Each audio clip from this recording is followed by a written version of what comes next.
wonderful day and good to have you on Atlantic Television Network Blowout, which is a syndicated live program of the network. Here we'll hold conversation on special interest topics to bring you news, events, and stories through our correspondent reports, expert opinions, and stakeholders analysis.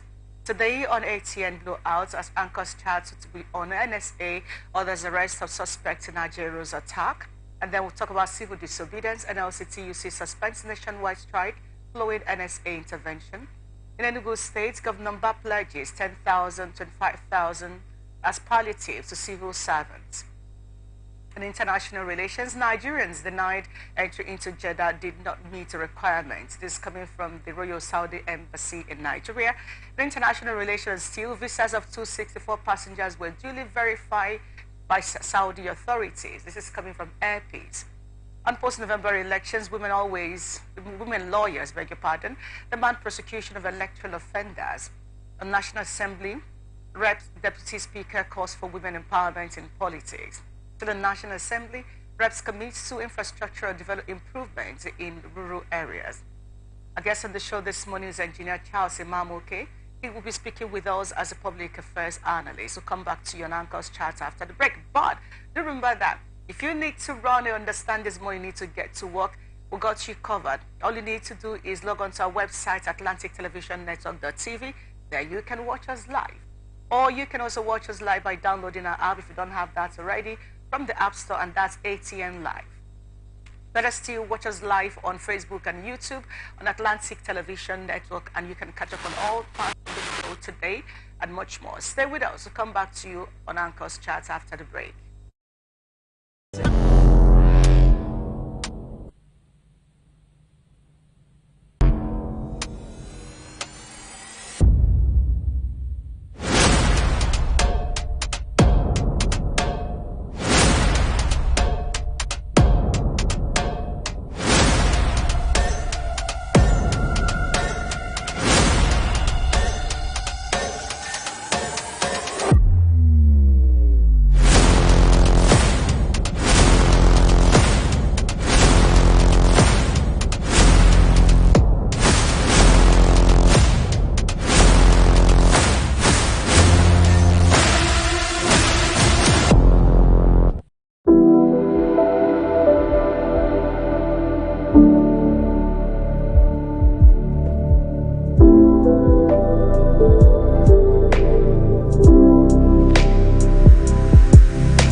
Every day, our lives are changed by history. We are one people, all of us. Leaders, politics. Nobody's ambition is what they blood. I have fought very firmly. Natural occurrence, war, and the world economy. I belong to everybody, and I belong to nobody. ATN covers it all on ATN Politics today.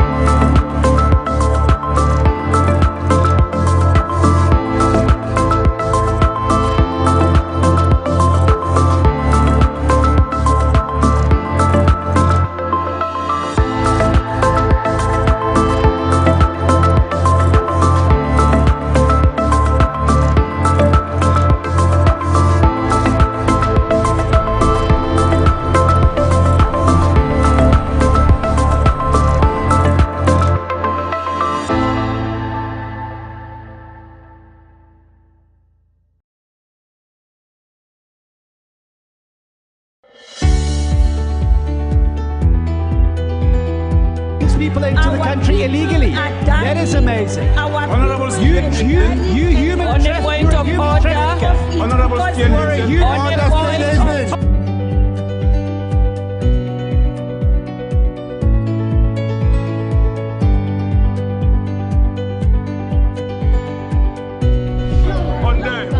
They are not picking our calls. on the path to reform. So no agreement with the EU, but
Good to have you back on ATM Blowout, Atlantic Television Network Blowout, everyone. Now, let's get on with Anchor's charts.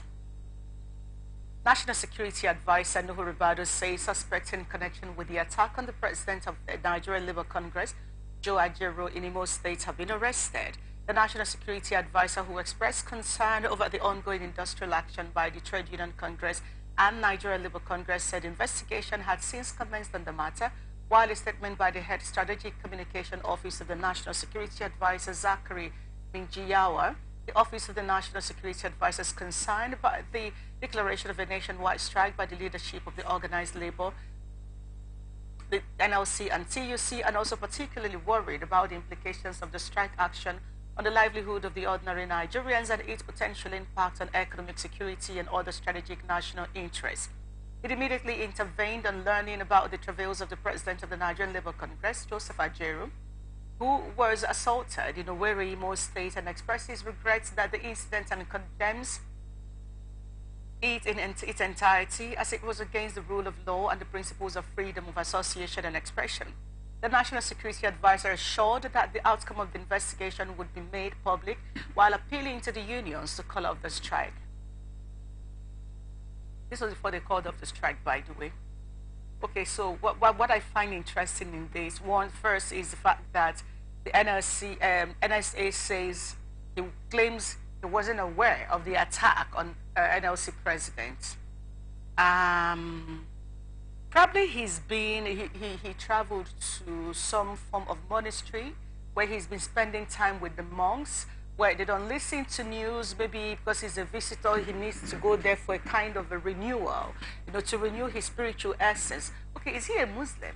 Okay, I don't know if they have anything like monastery in the Islamic religion, but let me use what I know, I'm just saying, Probably Ribadu traveled somewhere, you know what I mean, there, a place where, where monks are, this kind of place where you travel to where you want to have a form of spiritual renewal, you want, to stay away from the world, its entirety, everything that entices humans, when you travel to such place, you know what I mean? So there, you don't know what's going on, you don't know the news, you don't hear anything, you're just there between you and God, speaking to God in fasting and prayers, So probably that's where Ribadu was all along. That's why he's not aware that as a National Security Advisor to the President, that the Nigerian Labour Congress President was attacked on the 1st of November. Yesterday was 15th. After 2 weeks, 14 days precisely, he suddenly realizes, oh, Joe Ajero was attacked. And it is part of my responsibility to ensure that the needful is done.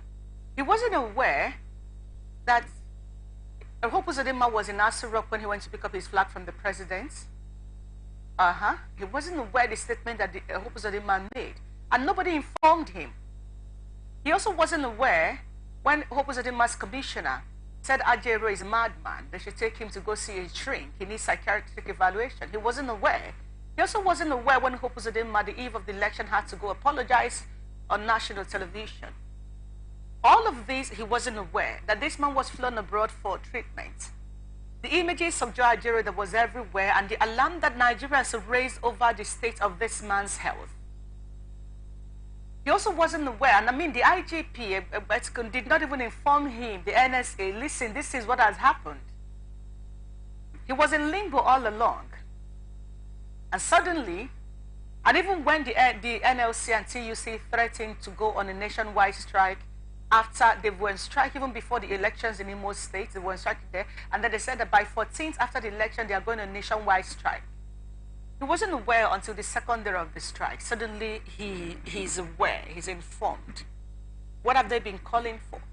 In the first place, I find it very disturbing that the OPS and others, who, the maritime workers and what have you, aviation workers, if you may, are lashing out at NLC for this strike. Excuse me, everyone.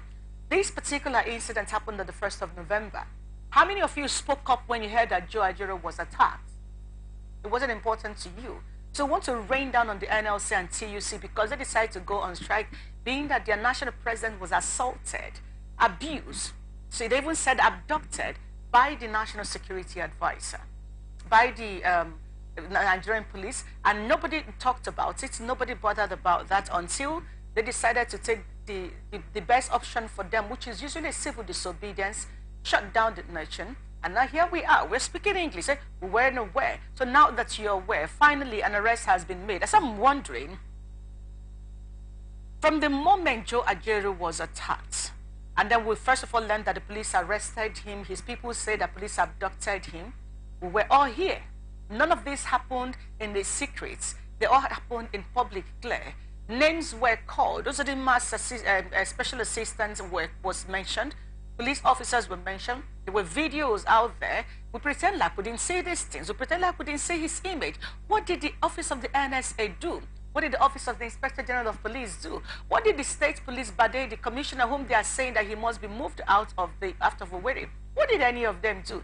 Instead, the police was basically removing themselves from it all, or he was taken into custody for protection. Excuse me, a man in that state that should be taken to the hospital, you're taking him you're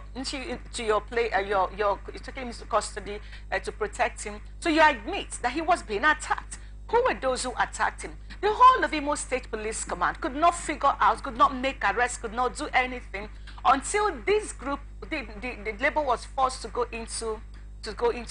take a strike action, coupled with other demands they've been making, which they say the president, the federal government is yet to meet their demands. When it comes to fuel removal subsidy, payment of ASO as the president promised, and all of that, none has been done. So why are we even having this conversation that why should what do you want them to do? So they want them to carry arms and begin to kill everyone inside. This is what labor do across the world. This is their mode of operation.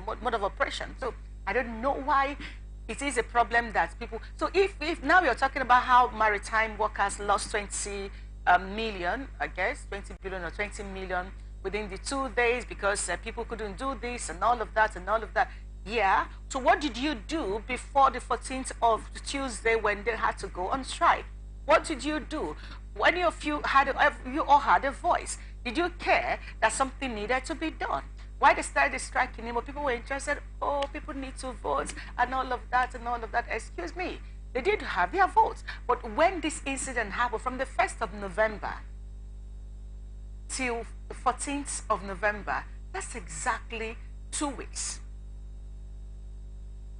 2 weeks notice given to the federal government to take action.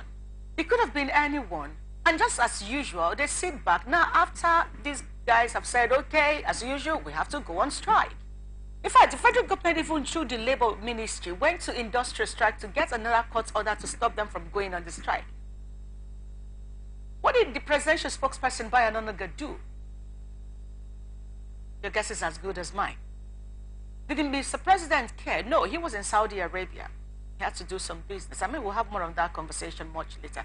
In all of this, I'm trying to point out clearly to say that we are not a serious-minded people in this country. If your problem is that labor had to go on strike, please tell us what you think they should have done oh, Ajero should go to court. No, Ajero wasn't there as Ajero as an individual. I learned that, by the way, Adams Oshiomhole, the former labor union president, was on TV yesterday saying how Ajero got himself involved in politics. And I'm wondering, let's even for the sake of this conversation, is there any law, any labor law anywhere that says Ajero should not be a member of a political party, or they should not form a political party?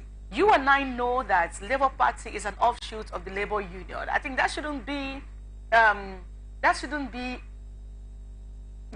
argument with that, right? So if he was in Owerri, let's even say that Athan Achono, the Labour Party candidate, and he's also from Owerri, he's also from Imo State, by the way. Let's even say Achono decided to say, okay, I want to do this, I want to do that, okay, I want you to come join me in the campaign and all of that. Let's even assume that he decides to do that. Is there any law that is against him doing that? But that is not even why he was in Owerri that particular day. If you say that he went to campaign to use the labor issues to campaign, why did you not tell Hope Uzodinma to do what he should do as a governor in the first place? You see, until we're able to admit to ourselves that we're not really ready to deal with issues as they come, then we should also be ready to bear the consequences. Because how do you explain the fact that the NSA, yes, we agree, you have been able to arrest, you could have done this arrest. There's something called being proactive. You could have also done this arrest before they even went on strike. I bet if you had done this arrest, because there are people, they mentioned names. One of Uzodinma's aide is a clear example. If you had picked up this guy, even if you want to play politics with it afterwards, I'm sure the strike wouldn't have happened. But as usual, you let your end of the rope down, and then when some other person decides to take action that is in tandem with what they believe, call them names. We throw tantrums. Or when Labour calls for strike again, we won't go. Or some of you may even begin to say Ajero should go. But is that going to solve the problem?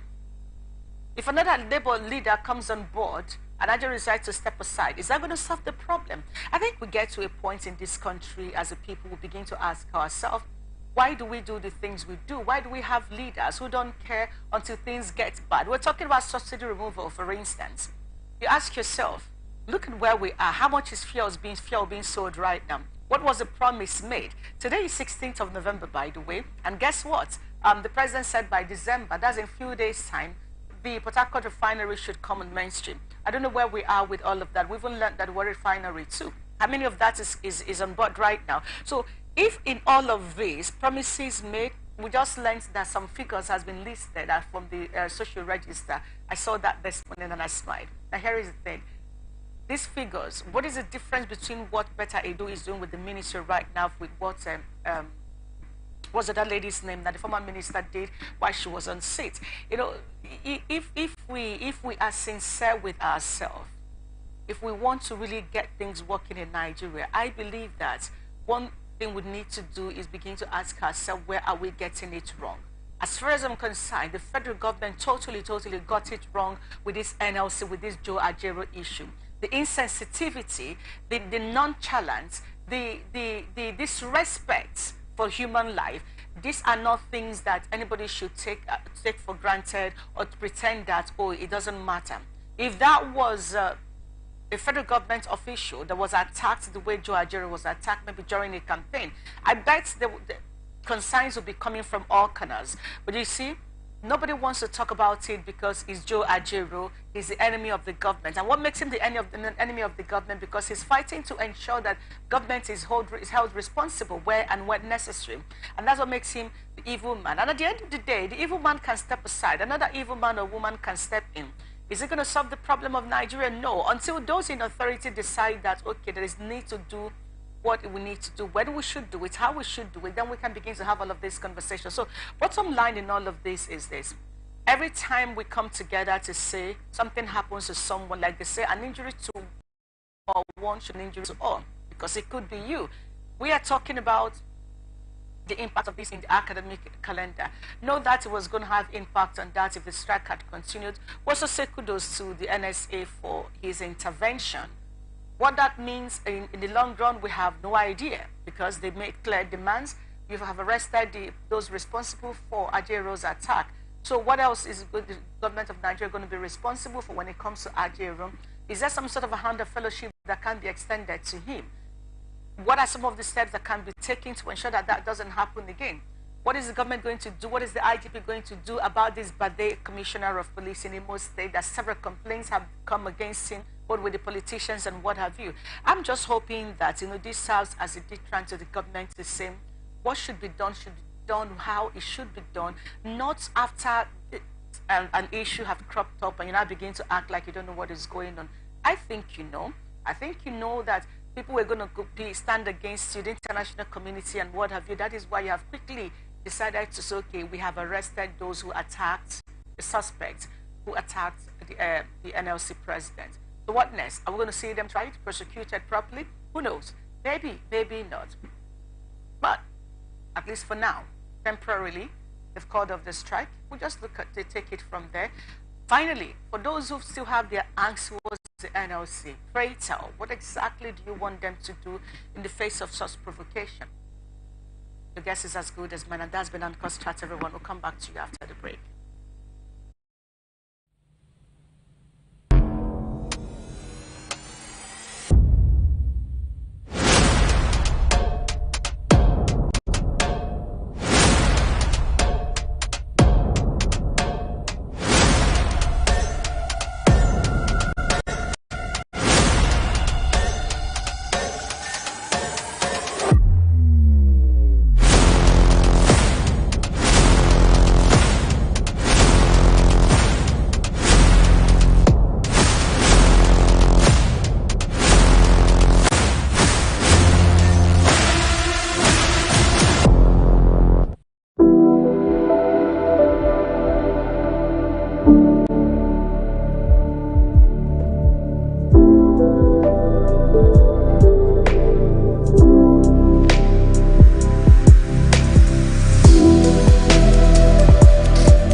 Every day our lives are changed by history.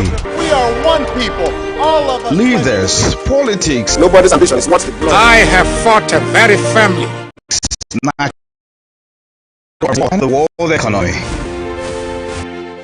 I belong to everybody, and I belong to nobody. ATN covers it all on ATN Politics today.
People into the country illegally.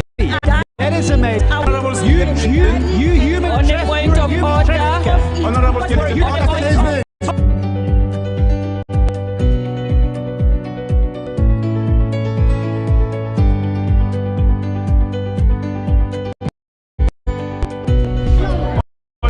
They are not picking up a call. They made up their minds. So no agreement with the EU by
Welcome back to ATN Atlantic Television Network Blowout, everyone. I'd like to quickly welcome our guest on the show today, Engineer Charles Imamoke.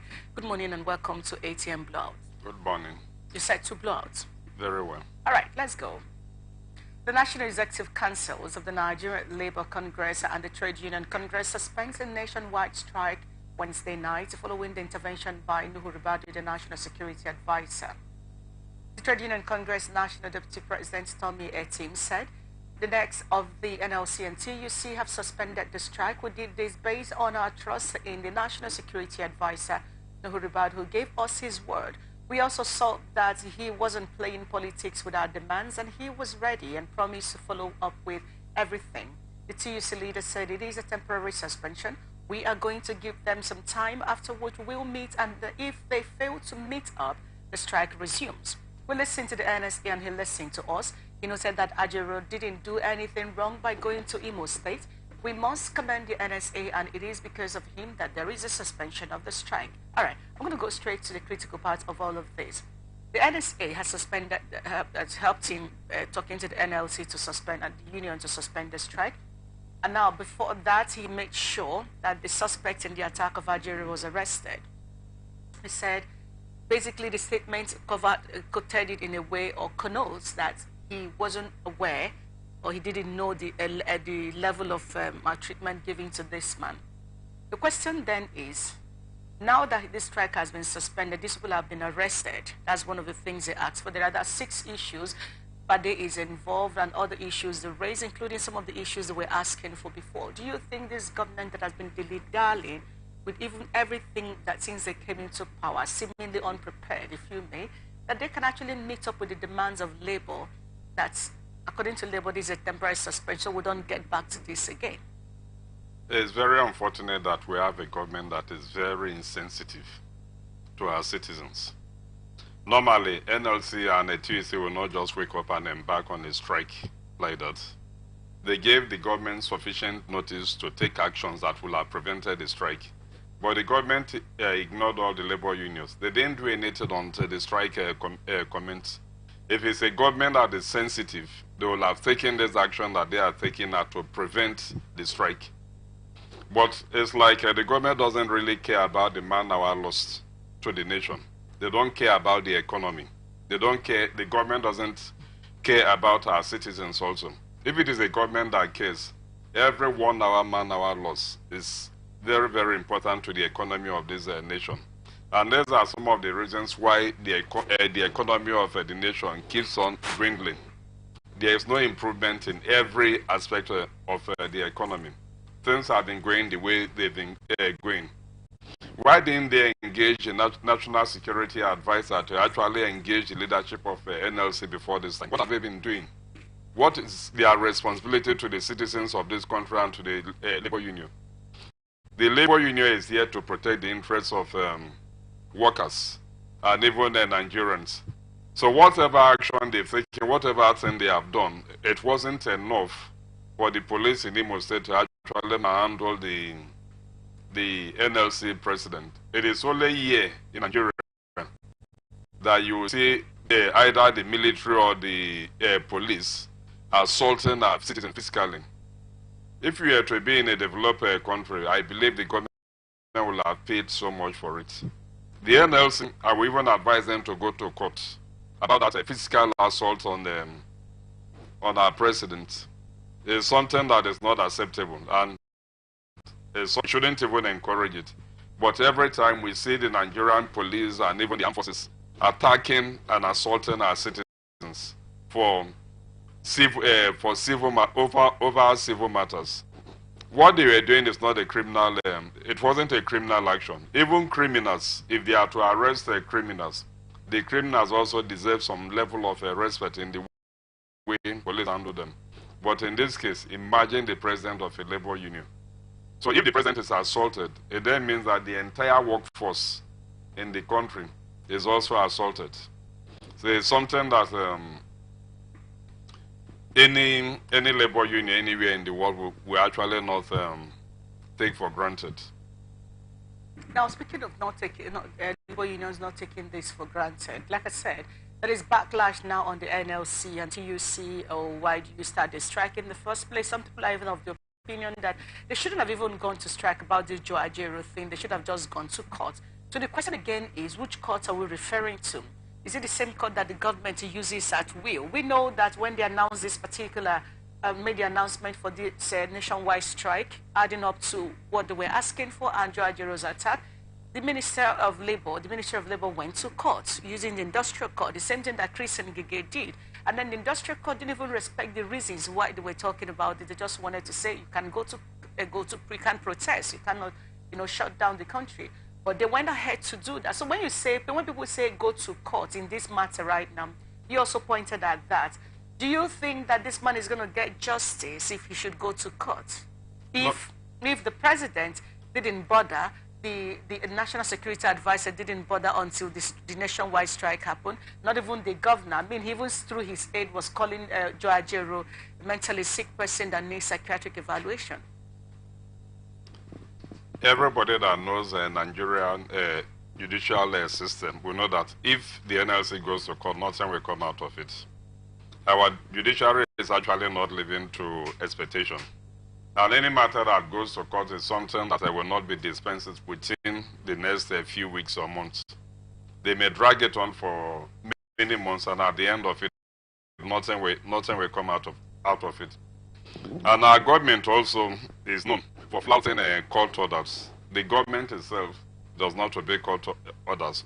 The NLC president made NLC and TUC, they made a statement yesterday that why will the government expect them to respect the decision of the industrial court or so, when the government herself does not even respect and obey simple court judgments and orders?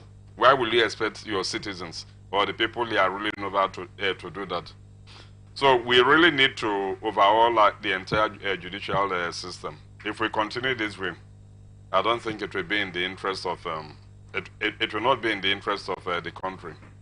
Now, another question that arises from this strike being has been suspended yesterday evening, 2 days after that, is what should the NLC have done in this case? Because some people are like, oh, there are several other alternatives that they could have used. We've talked about the courts. Of course, you've said that it is the same court that has been used against them, that's on one side. But alternatively, without nationwide strike, like they usually do when there are issues of national concern, like in this case, what other alternative in the name of civil disobedience can the NLC, assume in order to get government's attention? Can you think of any? Our government is very insensitive. In developed countries, ordinary civil disobedience will actually make the government to do something serious. Organizing a kind of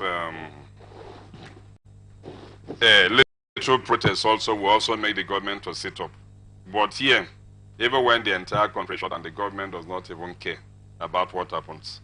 And the only language that the Nigerian government understands is this national strike.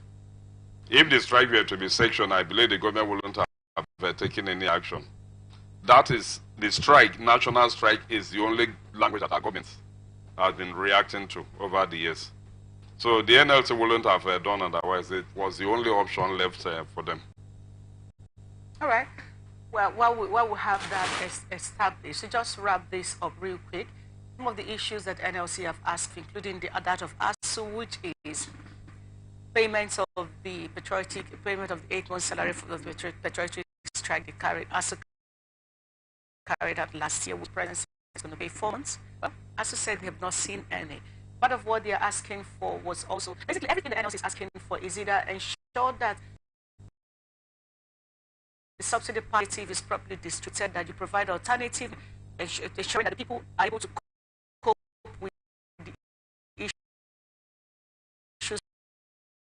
coming up palliative, and several other NLC are asking for, which as the government said, working on it. None of it seems to be, it's neither here nor there. While we're on that, they also demanded 40% IGR from ASU.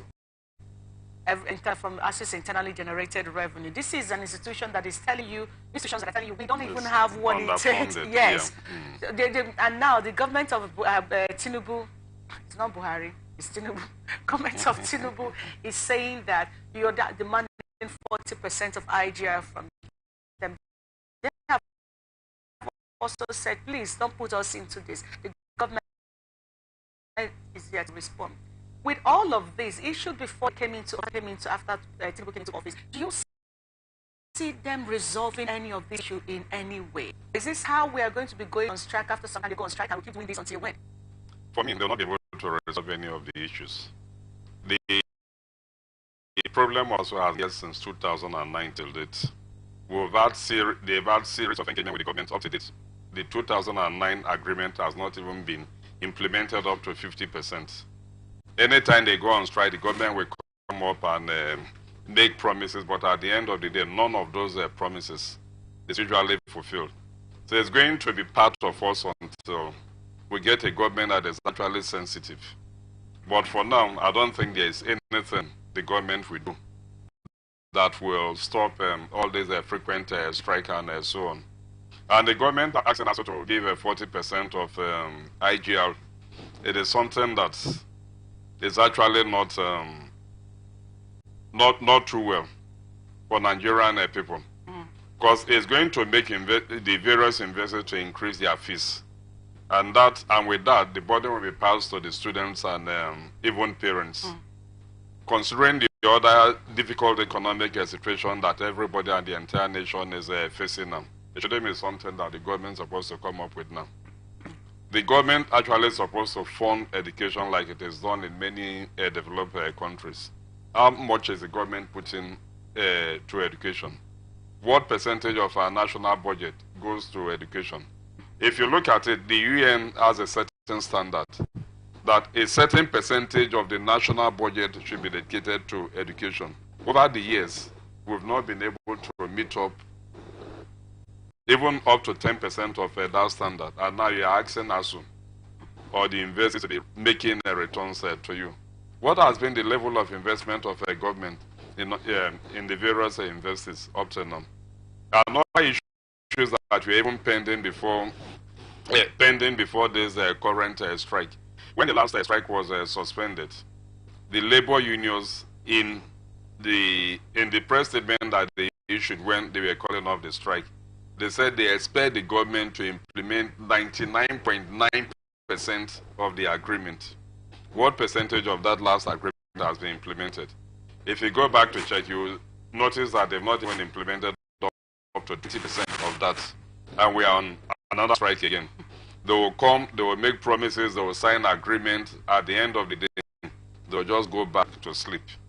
They are playing politics with Nigerians and the labor union. All these issues about palliative and the new salary increase that the government gave workers as a result of a withdrawal of subsidy and so on. 10 years time, those issues will still be on the table. I don't think anything will be done about it because our government is really not serious about meeting up those demands. Now, having said that, if you also recall, part of still asking for is, I think, 200% increase in the civil minimum wage, which a lot of persons said that may not be realistic. Now, using strike, nationwide strike, as a means to communicate their displeasure to whatever the government may not be getting right as a group, as a body, the labor union over time comes out to say, we have sat down with the president, with this person and all of that, we negotiated with this person, oh, this is going to happen, this is going to happen. Like you said, we also know it never really happened. So this idea of going on 1 day strike, 2 day strike, you call it, a lot of persons are also beginning to get fatigued with that process of, if you're going to go on strike until the government is forced to do what you're supposed to do. Because a lot of people are feeling like every time they call you for a meeting, you go on this, they won't do anything. When you go on this strike, they call you for a meeting, you agree, come out to tell the people. So like I said, a lot of people are beginning to get fatigued with all of this. How long do you think it will take for the NLC to get them? The Nigerians may not be fully with them, because if you notice this last one, some states didn't embark on the strike. The aviation sector particularly said, what's the point? A lot of persons lost money in the last strike you had, and now you just called it off and nothing was achieved. So they didn't join, and several other sectors. So what do you think it will take, or how long will it take for the NLC to the labor unions to understand that Nigerians are beginning to get fatigued with this process of in and out and when nothing is achieved? Well, it's a very difficult situation for both the NLC and the Nigerian masses. Labor itself, within the labor unions, there's some level of politics.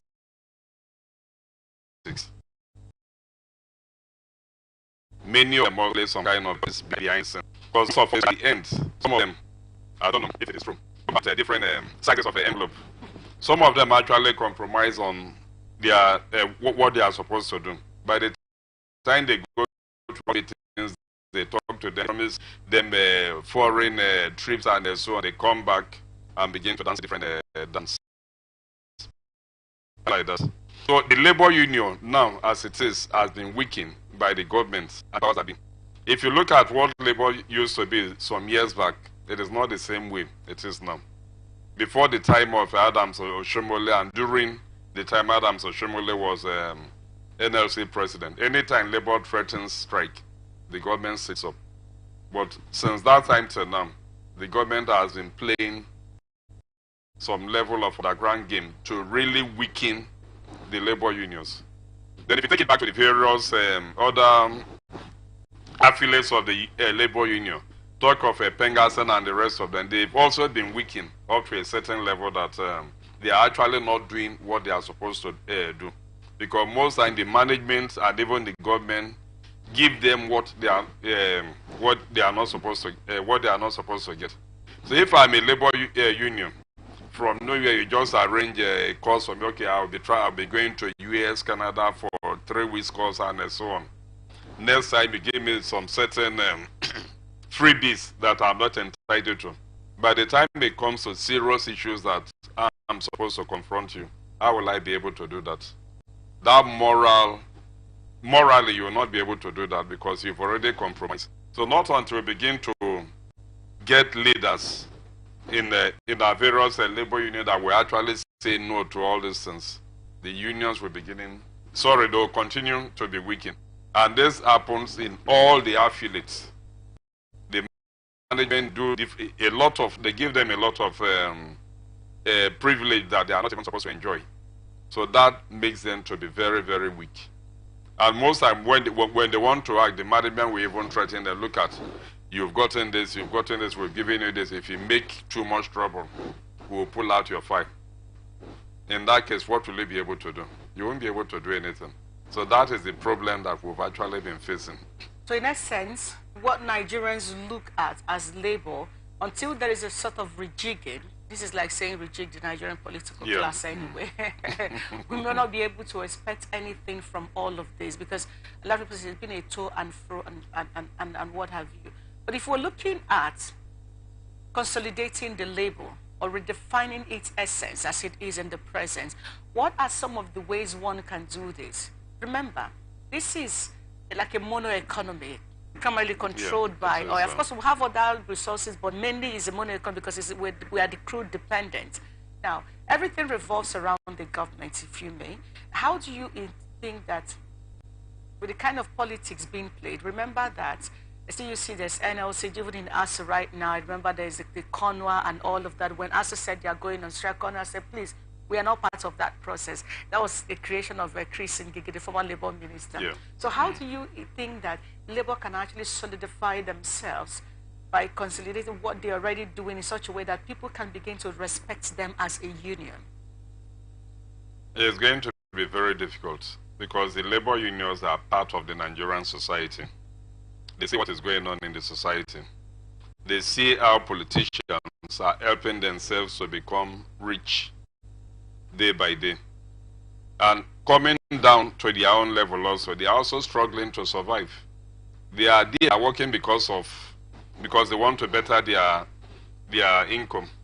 And the only way we can actually stop that is by the labor union actually exhibiting some level of integrity, some level of honesty, such that by the time the management from the bottom at their various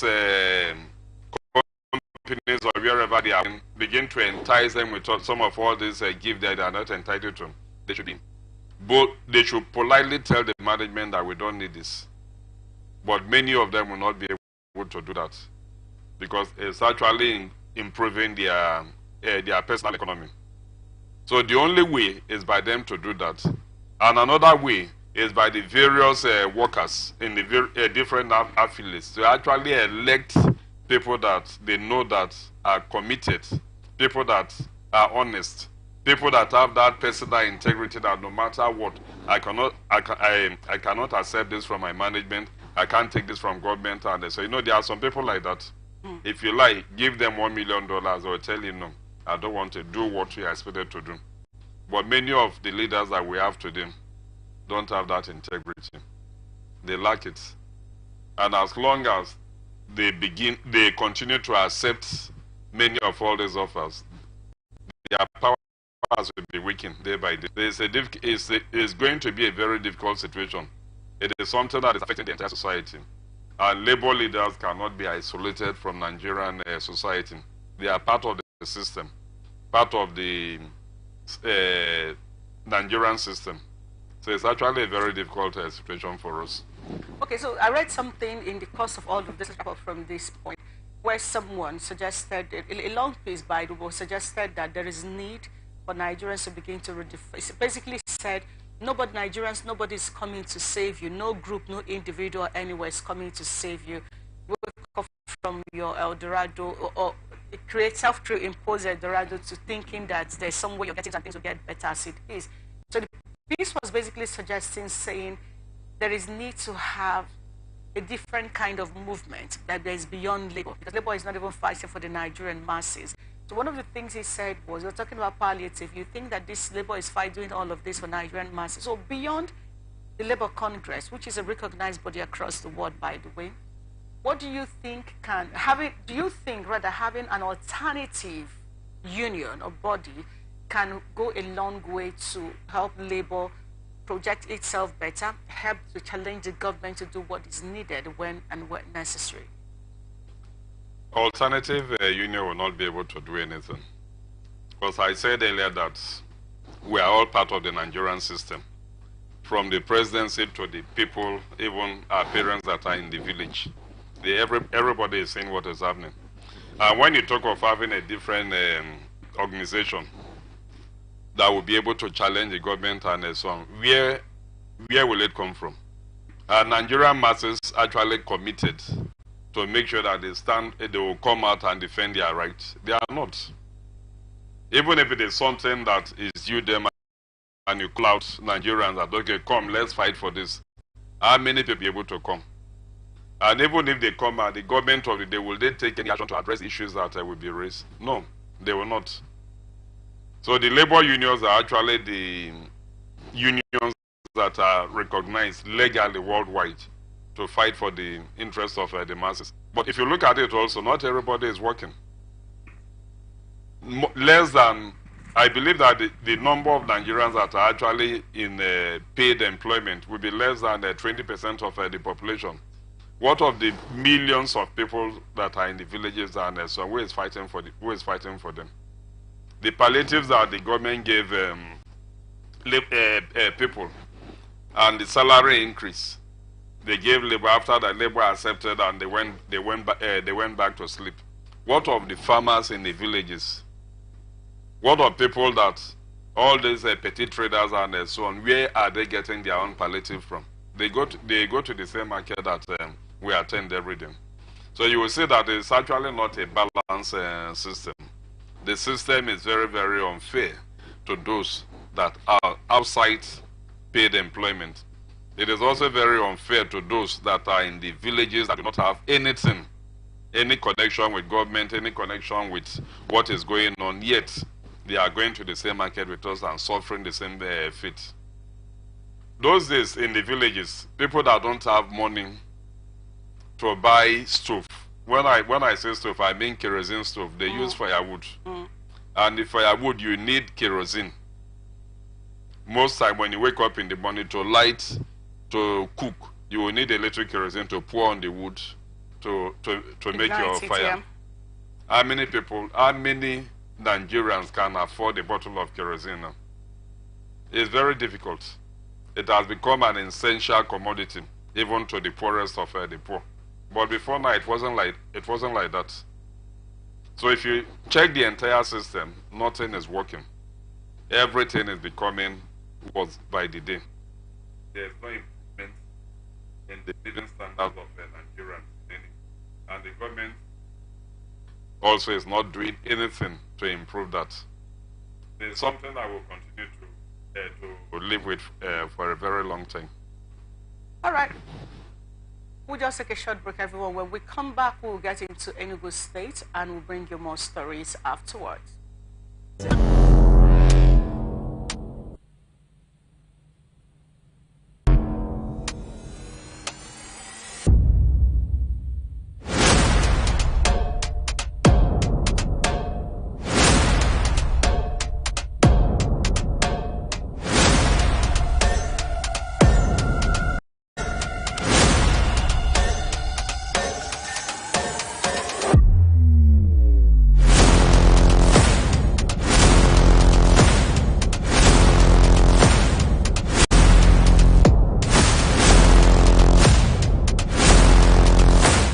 Welcome back to Atlantic Television Network Blowout. We are still talking about the outcome of the NLC strike before, during, and after.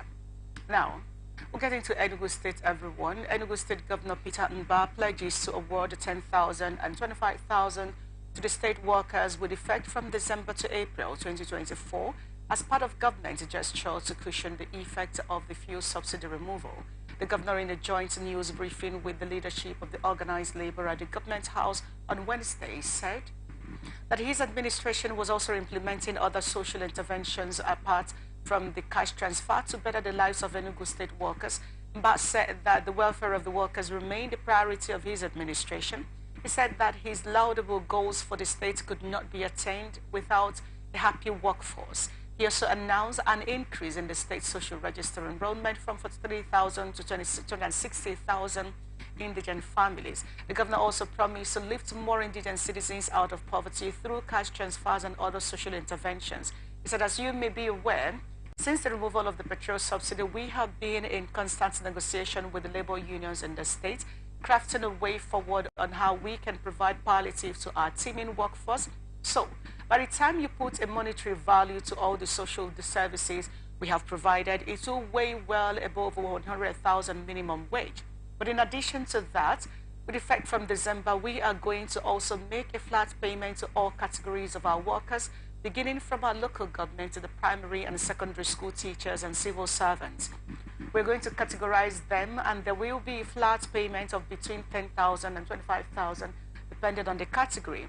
That payment is going to continue until April 2024. But also said, it is our hope that by the end of April, the committee that is reviewing the minimum wage would have come out with what would then become the new minimum wage in the state. So, he said, from there, we are just going to carry on the implementation of what is then set as a minimum wage, according to the governor. All right, Peter Mba comes across as this darling of a governor, like the one, Makinde we should be looking out in this administration. Yeah. From the inception, he's been going at it back to back, no letting down and all of that. Now he's coming up with this promise saying from December, from local government to state government workers are going to be getting from 10,000 to 25,000 flat, adding to what their salary is already. Talk to us about, he was in a meeting with the label, by the way, that's when he made this promise. Talk to us about the impact of this. Like he said something very critical. You cannot achieve what you want to achieve without a happy workforce. Talk to us on the impact of this to the civil servants in Enugu State. You know, when workers are happy, when you meet their demands, you increase their productivity. And the productivity will eventually translate to improve the economy of the states. And the state government will be better for it. But it is unfortunate when many governors actually ignore their workers, because by the time you do that, you are killing the state and killing the economy of the state. A happy workforce is what many governments actually look forward to. I would like to commend his efforts so far. I think he's moving in the right direction. But the problem now, will he be able to implement all these things that he's saying? Given making a flat payment of between 10 to 25,000 between now and April next year. The federal government has already awarded a minimum wage to Nigerian workers. I think it's about 35,000 or so. So this between 10 and 25,000 that the Enugu state governor is even talking about is below what federal government is saying Nigerian workers should earn as a minimum. That minimum wage is not even enough to sustain any Nigerian for 1 week, but they are seeing it as a living wage for Nigerian workers. It is okay, but after April, he is saying that he is going to review the salary based on the recommendation of the committee that will be looking into that. Let's hope that by that time they will come up with something better than between this 10 and 25,000 naira, between 10 and 25,000 naira.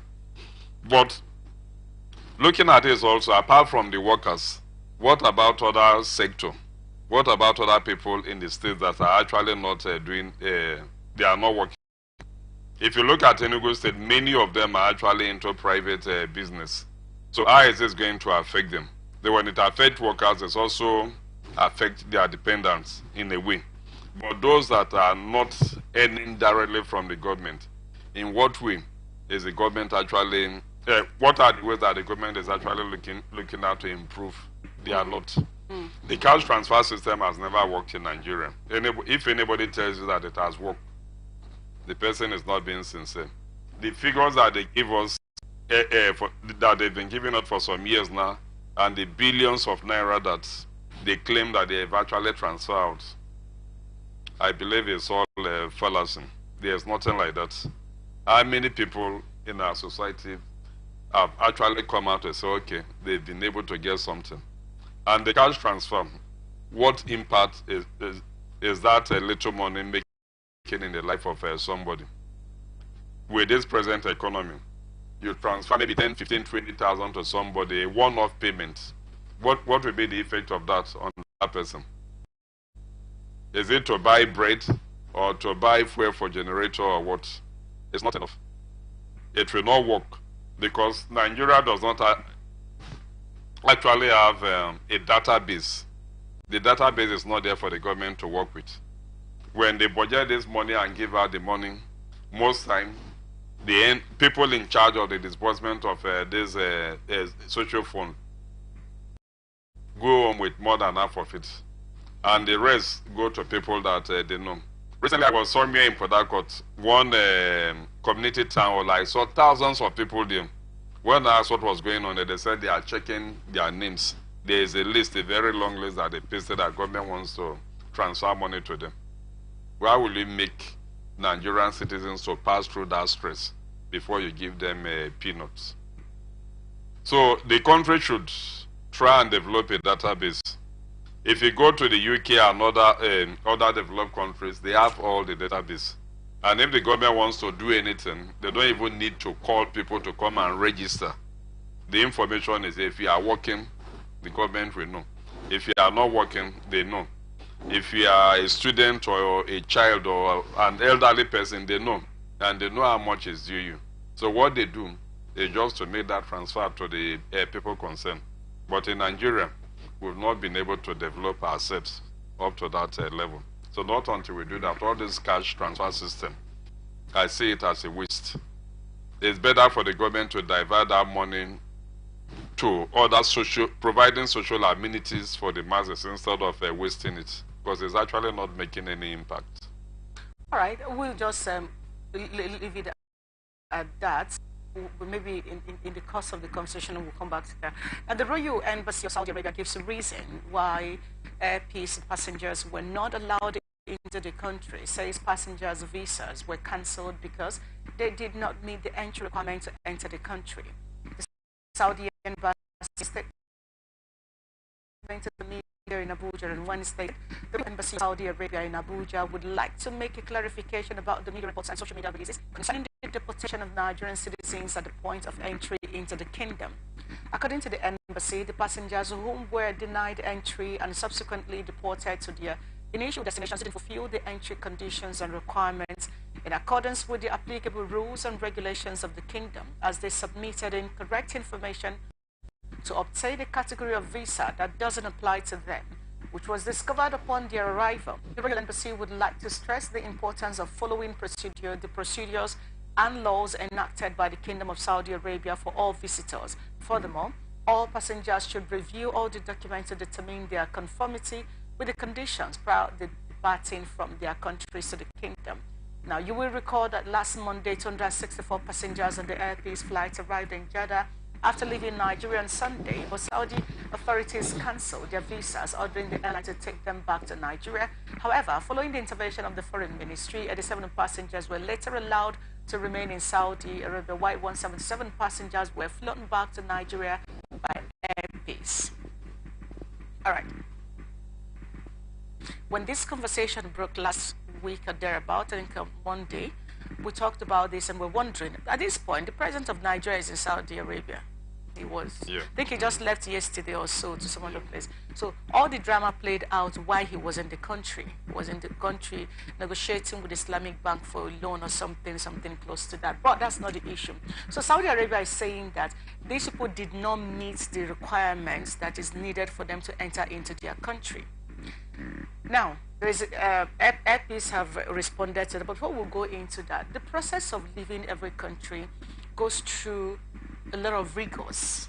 In fact, even if you're flying from Port Harcourt to Abuja, sometimes you're wondering if you're leaving the country because of the process, the checks they carry out before you can even take a local flight in this country.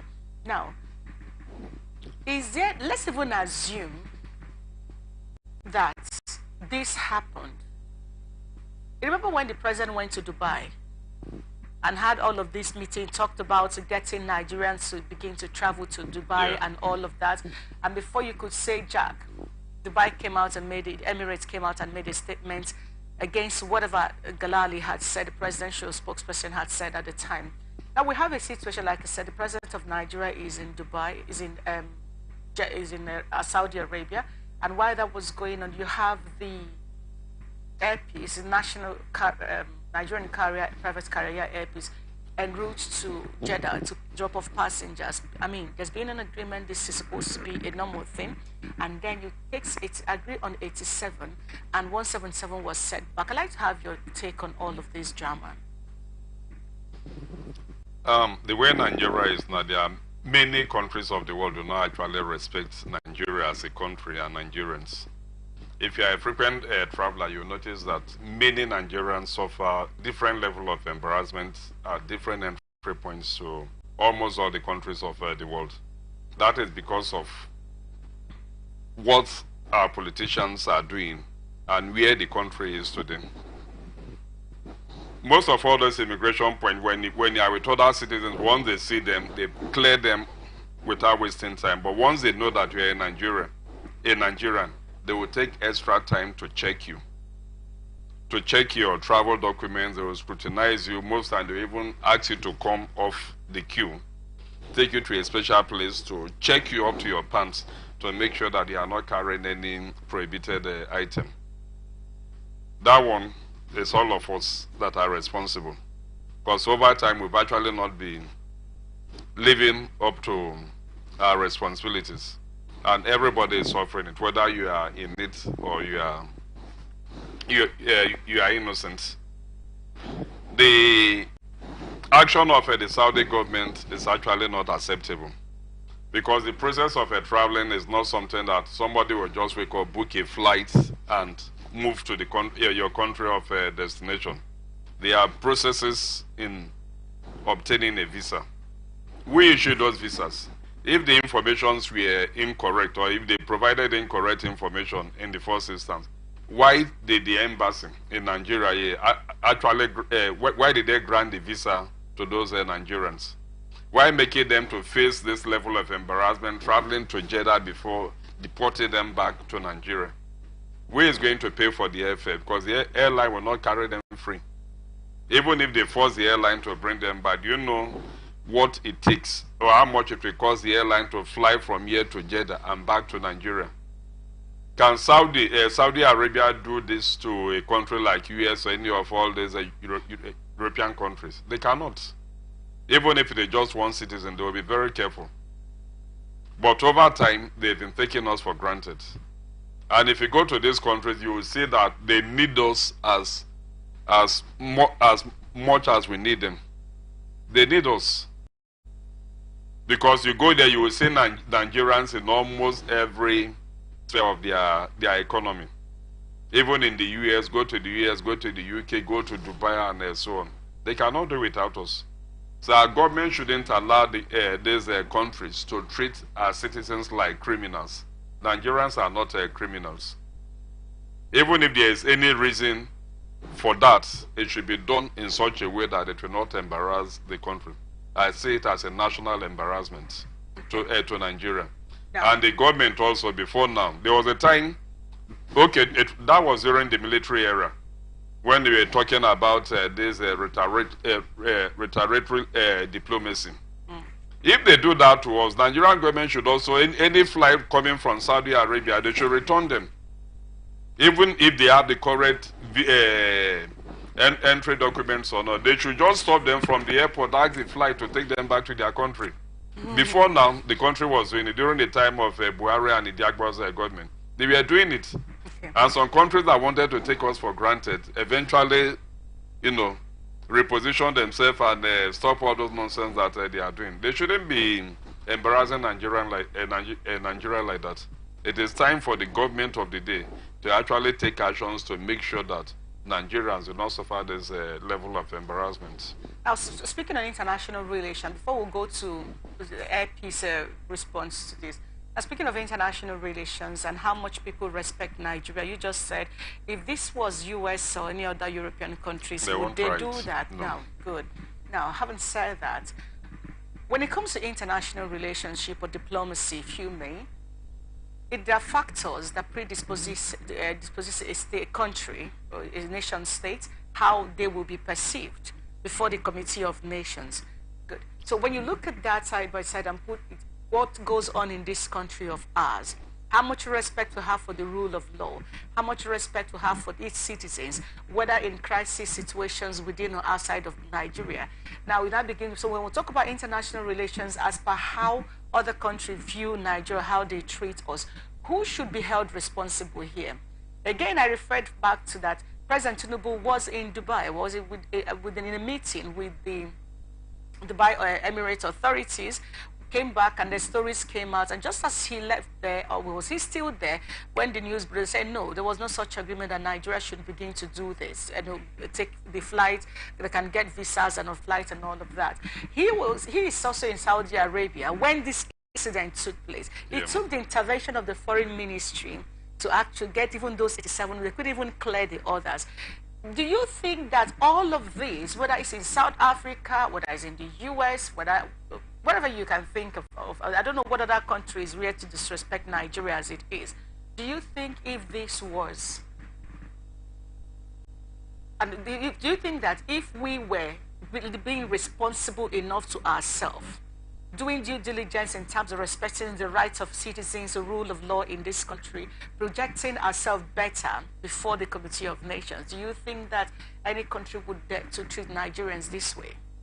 No, it will not be that way. So should we begin to take responsibility and stop passing blame to other countries, if you may? The thing is that Nigerians have actually not been living up to expectation. There are even many African countries that are, very soon, some other African countries will begin to deny us visas. I'm not talking of European countries, African countries. For you to get visa to South Africa now as we speak, is very difficult. Before now, it wasn't like that. And talk of other West African countries. They are beginning to take a closer look at Nigerians coming to their countries. It's not supposed to be so. Even other ECOWAS countries, because each time our citizens are there, they do things that actually drag our image down. So it is actually the responsibility of Nigerian citizens. It is high time we begin to live a life that will make other people not to punish other Nigerians. Even Benin Republic here, go to Benin, go to Cameroon, and so on, a lot of stories about Nigerians. The kind of criminality that they are involved in there. is something that is not supposed to be like that. So not until our people begin to change, not until we begin to change our orientation, we begin to suffer all this abuse that we've been suffering. The problem is not even that of a government, though the government is supposed to play a certain role, but it should begin from the grassroots, from everybody, from you, from me, to better our image. Yeah. So now, when if I ask the average person on the street, what is Nigeria's foreign policy on some of this issue of deportation or how citizens should be treated in other country and all of that, I don't think any of us is aware. Yeah. How much role do you think that the NIDCOM, Nigerians in Diaspora Commission, and of course Nigeria, the Foreign Ministry, is playing to ensure that we are not just people who respect other nations when we live there? Well, we are not just people who other nations should respect, but that we actually know what our rights are when it comes to such national, international embarrassment, like we just saw last week. We have a Ministry of Information. Apart from the Ministry of Information, there's also this National Orientation Agency. What have they been doing to actually educate Nigerian masses about our rights, about our responsibility? Like you said, there are many Nigerians that do not even know what is expected of them. Before, years back, when you tune to even radio stations, TV stations, and so on, there are different kinds of jingles telling you about your responsibility as a citizen, telling you about what your action can cause the country or your nation, telling you about what is expected, even from other countries and so on. But that Ministry of Agency for is a National Orientation Agency and so on, I don't think they are existing. The Ministry of Information also is not doing anything to educate Nigerian citizens. So many people, will I say they do that out of ignorance? I don't think so. They know that what they are doing is right. But by the time we have this mass mobilization and orientation, it will begin to change the way we think also. During the time of the military era, time of Idiagbo and Buhari, when they were in the military, if you look at the society was gradually changing from all those bad habits. You will see Nigerians queuing up even at a bus stop. You suddenly we started seeing people going to work early instead of going to work by 12 midday or 10. You see people reporting to their offices early by 8, 7:30 they are in the office and they stay till closing time. What was responsible? Because the government of the day took it upon ourselves to educate Nigerians and to tell them that yes, this is what we are expected to do. And Nigerians gradually started keying in. But by the time the government goes to sleep, no education, no mass mobilization, nothing. The society will continue to decay. And that is the gradual process that we've been in over the years up to this point that we are. So the Ministry of Information should wake up. All the TV stations, both within the states, should also come up with various radio jingles, various TV jingles, and so on. Even the private stations also are not helping.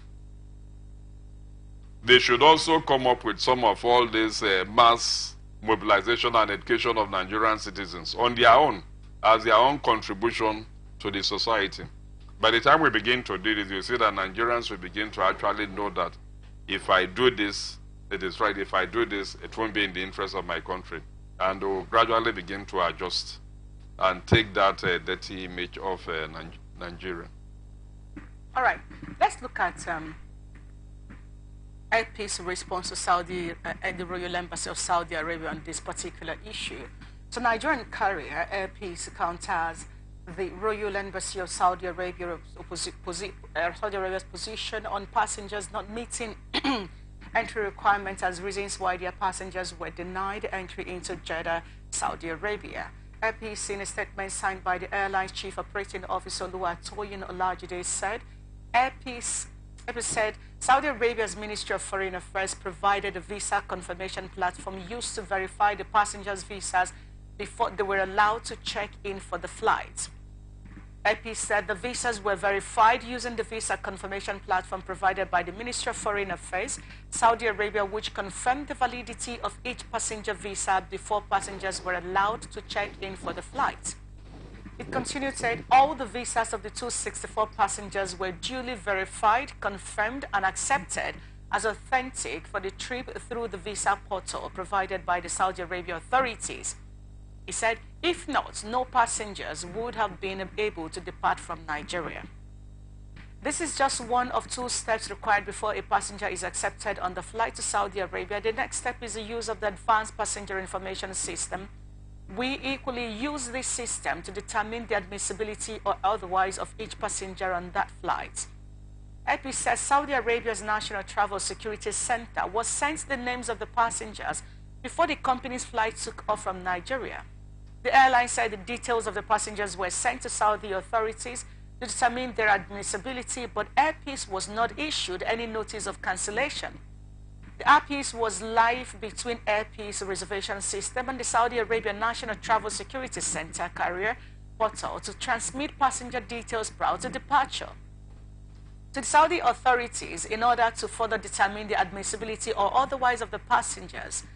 AP said no notice of cancellation or any form of denial from the Saudi authorities was received against any of these passengers, despite the live transmission of their details. Furthermore, the passenger manifest containing the names of all passengers on board the flight was sent ahead to the Saudi Arabia National Travel Security Center carrier portal before the flight's departure. Yet no notice of visa cancellation was also received against any of these passengers. AP said, while we empathize with the affected passengers for the developments and assure them of our full compliance with the provisions guiding international travels, we wish to state that up till this moment, the Saudi Arabian authorities have not provided any explanation for the sudden and unexpected cancellation of the visas. AP said it has continued to cooperate with the authorities to unravel the issues surrounding the visa cancellation. So, the Royal Saudi Embassy looked at Nigerians directly in the face and told us that passengers didn't meet certain visa requirements. Who issues a country visa to another? That's a big question. Who issued the visas? Saudi authorities should be responsible for that. If I'm traveling to Saudi Arabia or the US, it is US, I'll go to the US embassy. It is the same Royal Saudi embassy who would authorize issuance of visa through any other authorities that they have established in the course of all of this. Issuance of a visa is not something that is done manually in any country. And the Saudi authorities also, I know that they are